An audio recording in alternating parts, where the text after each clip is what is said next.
আসসালামু আলাইকুম, আমি মোহাম্মদ সাইফুল ইসলাম।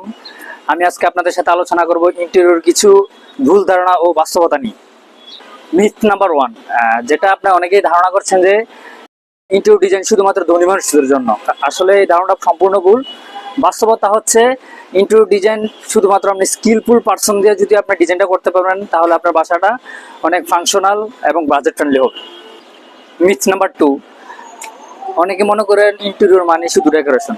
আসলে বাস্তবতা তা না। ডেকোরেশন মাত্র ইন্টেরিয়র একটা অংশ মাত্র। ইন্টেরিয়র ডিজাইন করার পরে আপনার বাসার lighting, spacing, comfort zone, space optimising এসব নিয়ে কাজ করে। ইন্টেরিয়র ডিজাইন সাধারণত মানুষের লাইফস্টাইলের সাথে মিল রেখেই গঠন করা হয়। মিথ নাম্বার 3, ছোট করে ডিজাইন করলে ঘর আরো ছোট দেখা যায়। এই ধারণাটা ঠিক না।